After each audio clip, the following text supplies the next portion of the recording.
Why don't we get started then? Thank you to everyone for taking the time to join this event tonight. My name is Zachary Yuan, and I'm the president of the International Youth Neuroscience Association Hong Kong chapter. At AYNA Hong Kong, we aspire to educate and raise awareness of psychology, neuroscience, and mental health among the Hong Kong youth.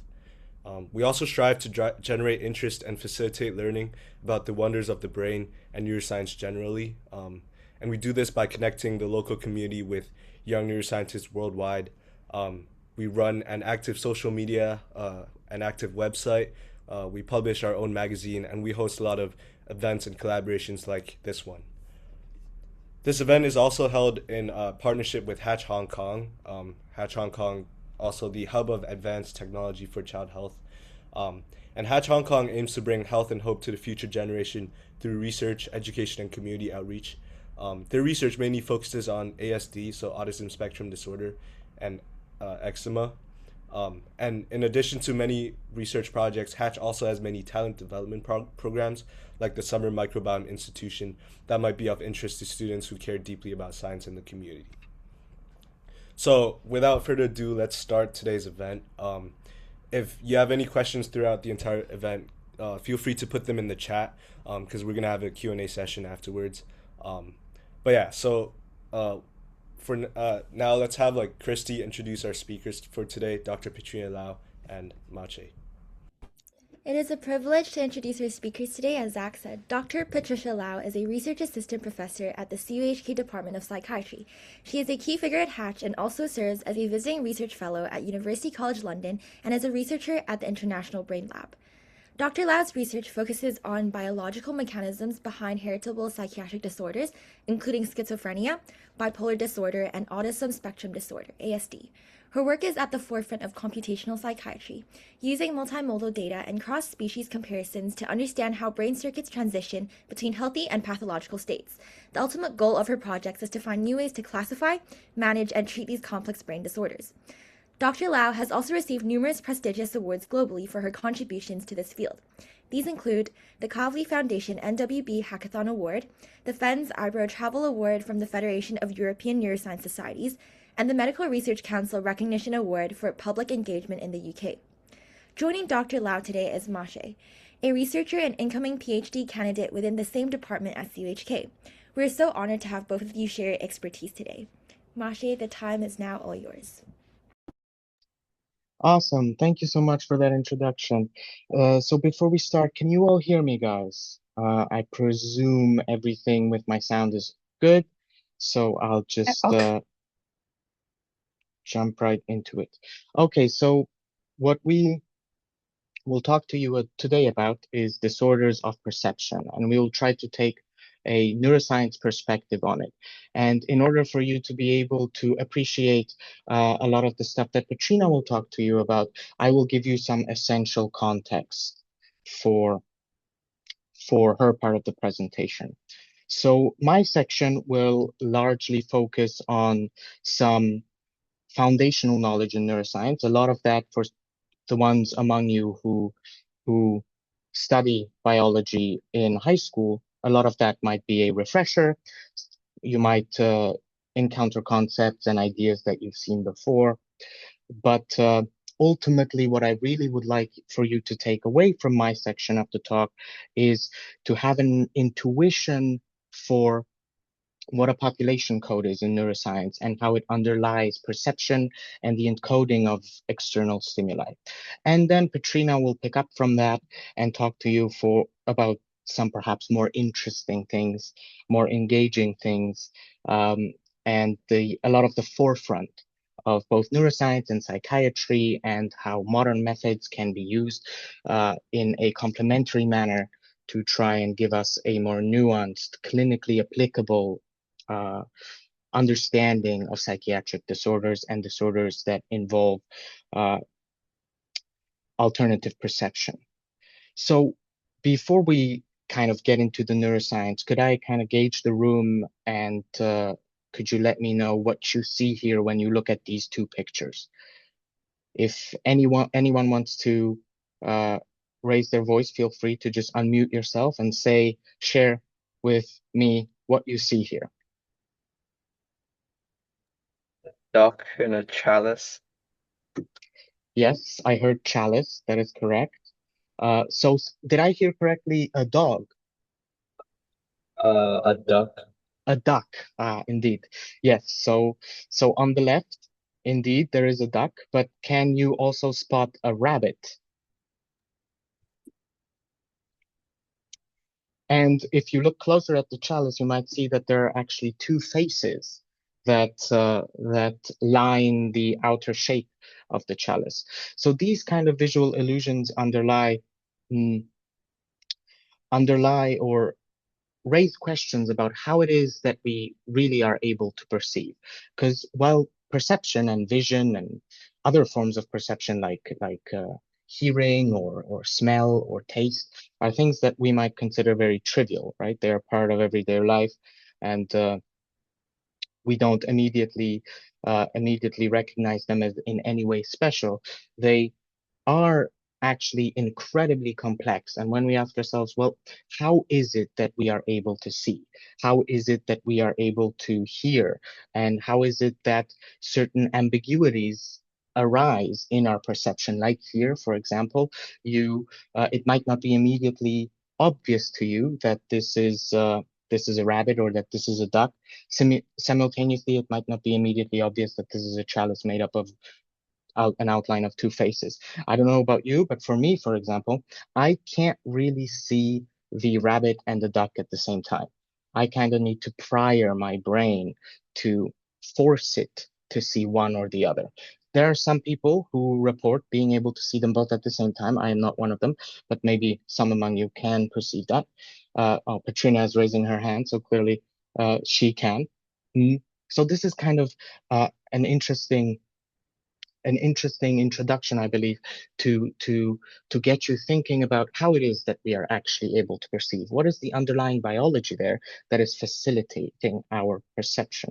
So here you can see a bit of a neuroscience schematic of what the early processing of vision looks like. As you know, I'm sure you know from your biology classes, it starts at the eye. At the back of the eye, you have your retina, which is made up of rods and cones, giving you the ability to both distinguish between colors across the color spectrum and the ability to perceive different gradients of light. And something that may come as a shock to some of you, others might have heard it already in your biology classes, um, your most of your vision is actually processed in the back of your head in your occipital lobe. Um, this is the uh, here you have an area called V1, which is the primary cortical target of your visual pathway, and there is an intermediary um, processing point called the lateral G nucleus that you can see here visualized. And this is just kind of a rough schematic of how vision travels or how visual information is distributed across networks within the brain. So how is it actually that external stimuli are encoded within the brain? How are they represented within the brain? So to understand that, we need to kind of take a bit of a step back and give you a introduction on the basic neuroscience of perception and the structure and function of neurons. So for the ones among you who are taking more advanced biology classes, this might be a bit boring. Forgive me. I hope you stick with me and don't fall asleep. But for the ones among you who haven't perhaps yet taken more advanced biology classes, this could come as a very good introductory section.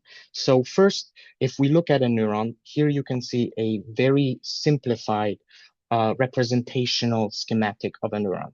So we can zoom into this portion of the neuron, and we see this is the part referred to as the soma. This is the body of the cell. This is a key processing unit in the way that neurons compute information. Here you can see the nucleus of the cell. As you know, the every cell, or you might learn that later, but most cells have a nucleus which houses a significant majority of our DNA. And depending on which portions of that DNA are utilized by the cell therefore gets its identity. And here, the soma of the neuron is comprised of these extending, branching kind of aspects of its structure, of its morphology, referred to as the dendrites. And those are essential for computation because they are the parts of the neuron that receive inputs. Now, as some of Petrina's other work suggests, they can also work in an opposite mode, sending out information, but that is perhaps a bit outside of our scope today. So you can think of dendrites as an input structure, parts of the neuron that receive information from other cells and process it to eventually produce some perceptually meaningful or even behaviorally meaningful output. If we then take another look at a different part of the neuron, you will see here the axon, composed of the myelin sheaths and nodes of Ranvier. Now these, what you can see here is this is our, in a reductionist way, this is our primary output device.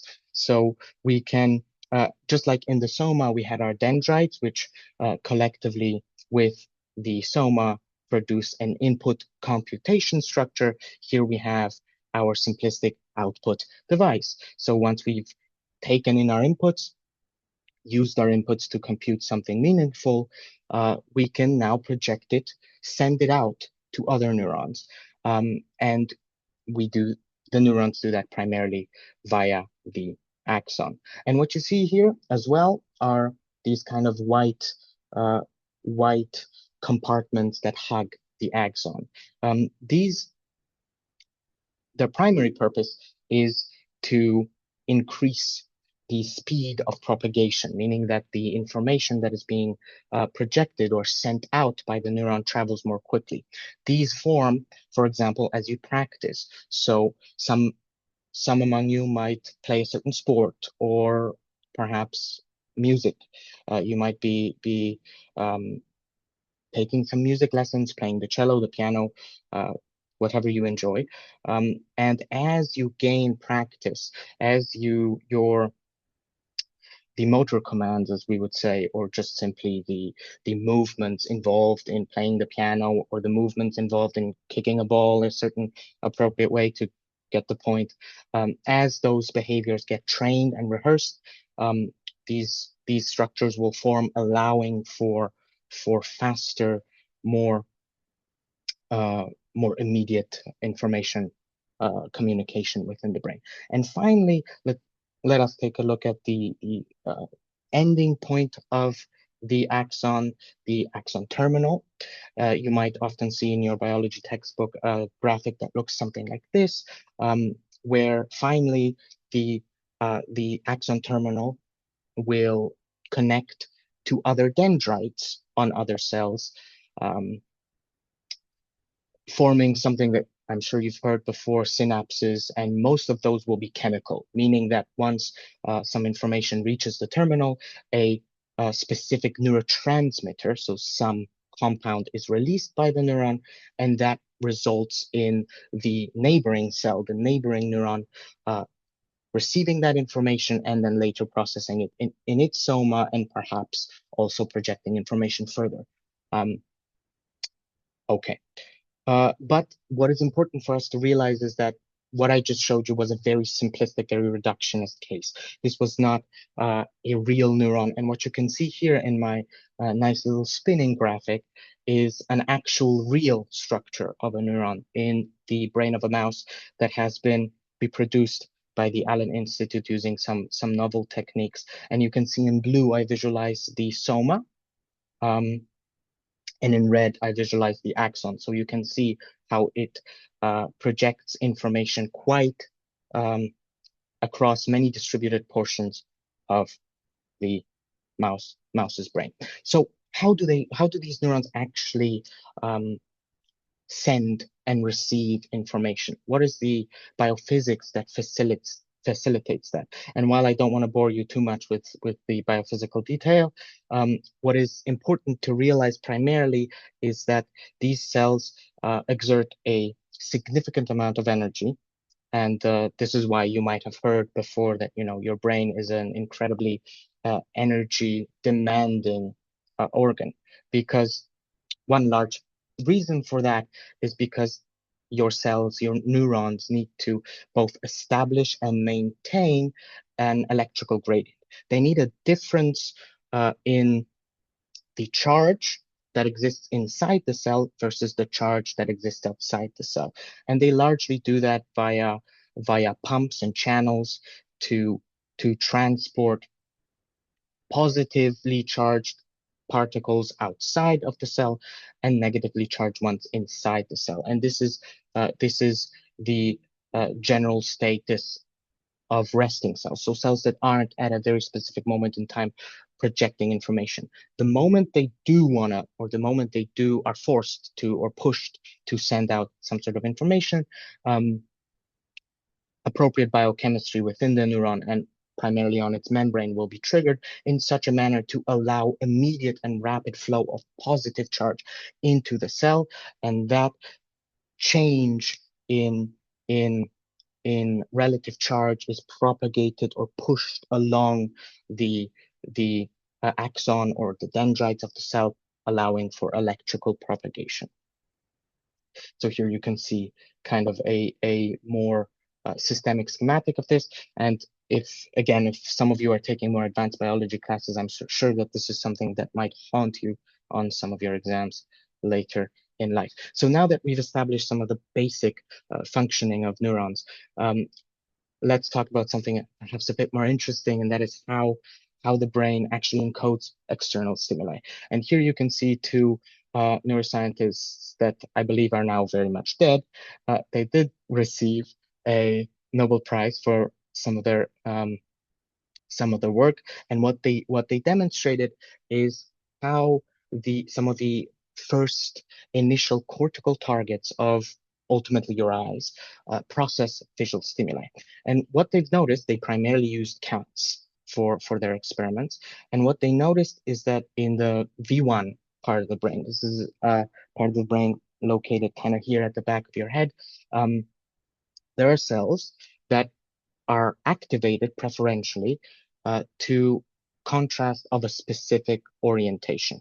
So they would present their cats with lines of some orientation, and they would notice that if a line in a specific portion of the cat's visual field appears with a specific orientation, the associated cell fires very many of these action potentials that we just discussed. And to see that a bit more visually represented here, you can see there's a neuron on the right portion of my screen, and a line represented, a visual stimulus represented in yellow, and a receptive field represented in this kind of opaque bluish color. And what you can see here is that this cell is preferentially tuned. That means it likes or it responds to contrasts or lines of contrast at a specific orientation, looks like about 45 degrees tilted towards the left, at this specific portion of the visual field denoted here by the blue rectangle. And as you can see, as I move the line closer to this visual field, to its preferred visual field, you will see that its activity increases. It will fire more action potential. So I just moved it a bit closer to its preferred receptive field, and it's now firing a bit more. And now I finally moved it all the way into its receptive field, and you can see how rapidly it fires. And the way we can study this now, at the time of Hubble and Weasel, the two dead scientists, they were very much limited relative to the techniques that we can use now, allowing them to only measure a very limited number of cells in limited conditions. But today, what we have, one of the primary techniques for in vivo electrophysiology, that means electrophysiology in living animals, what we can observe, what we can do is use a neuropixels probe, which effectively is a kind of long probe with many tiny, very sensitive electrodes that are very sensitive to these kind of minute changes in local charge. So as the cells, like I've mentioned before, change the immediate external environment of the charged particles, the concentrations of charged particles inside them and outside them, these these probes can measure that and can pick that up, and we can then use that to infer the activity of cells that are immediately surrounding the electrode. And what you can see here is another very interesting discovery by these three scientists here, who also received the Nobel Prize. Now, they are not dead, interestingly enough. So what they've discovered is, what they demonstrated are quite interesting cells implicated in navigation. So a slightly different form of perception. What they found is that there are cells similarly to the cells that Hubble and Weasel discovered. They found cells that are preferentially activated not to visual stimuli, but rather to specific portions within the environment of the mouse. So what you'll be able to see here when I play this video is a mouse moving about its environment, and every time a cell, a specific cell fires, a specific cell is active, a white dot will be superimposed onto its environment, onto its arena. So if you see this here, also regrettably, sound does not travel through the Zoom meeting, but what I can hear, but you cannot hear, is like a classic amplification sound of the action potential. So every time a cell fires, I can hear a little popping sound. So regrettably, we weren't able to figure out a nice way to let you guys hear that. So, but you can Google the Moser's grid cell behavioral videos, and you'll be able to hear those very interesting pops as well on your own time. So you can see here that these cells, they form these kind of hexagonal structures. This is where they get their name, grid cells, and they project information into further down networks where you can find more spatially specific cells, like place cells that, unlike firing in this hexagonal grid pattern, are only activated by specific parts of the arena. And yes, and at this stage, both the cells discovered by Hubble and Weasel and by the Mosers highlight an interesting point, which is, okay, we know that the cells fire or are activated preferentially when faced with certain stimuli, certain external stimuli. These stimuli might be visual, or they might be positioned in space. And while I didn't cover it, they can also be specific sine waves of sound, or specific molecules binding to receptors within your nasal cavity, etc., etc., etc.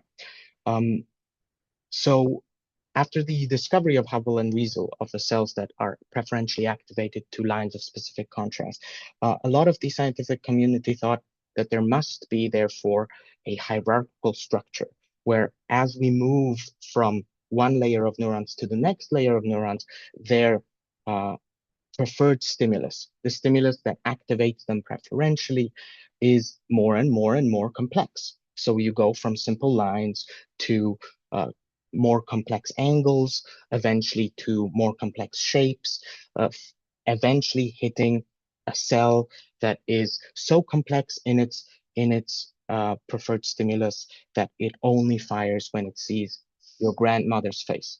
So, however, this creates a bit of a problem, a mathematical problem, because that would mean that we have, for one, a cell for every single stimulus that you've ever perceived. a separate cell for every single stimulus. Furthermore, it would also seem to imply that you have dormant cells that have so far no encoding that are waiting to allow you to have the perception of stimuli that you haven't seen yet. So for example, maybe tomorrow I will meet a new friend, and I will therefore have to have uh, a grandmother cell in quotations for their face. But I haven't seen them yet, so that cell presumably must either lay dormant or not perform any function. Obviously, this is not the case. We now know that external stimuli, while on a more simple simple level, like with simple lines of contrast, can be represented in this kind of mapping on manner. The way we build up to more complex external stimuli, like the face of your grandmother, or the shape of your dog, or the shape of an apple, something like that. This is not given rise to by one specific cell that is tuned to that apple or your dog or your grandmother's face, but rather a complex population of cells that collectively draw out, so to speak, the face of your grandmother or any other visual stimulus. Similarly, in the case of the grid cells, a question which is still largely open-ended is how these grid cells remap, right? I told you before that the place cells, which receive their inputs largely from the grid cells, are specific to some point in space. But for example, to take me as an example, I used to live in Poland. I don't anymore. And I used to navigate environments of Poland quite well. And I've had many place cells that were specifically tuned to different parts of Warsaw, the capital of Poland. Now, since I've moved to Hong Kong, I haven't navigated in those environments. So those cells, what has been shown is that those cells are not just laying dormant in my brain. They are recruited and remapped, so to speak, to represent a novel position in space. And how exactly this remapping occurs is still in large part not fully understood. So I mentioned this because perhaps some of you might in the future consider a career in research neuroscience. So, this is something that perhaps you might be interested in exploring in your futures. And here what you can see is a beautiful video of many neuropixel probes across many mice in the International Brain Labs Consortium dataset, showing the beautiful population code across the brain of the mouse. So this will be it for me today. Thank you so much for listening.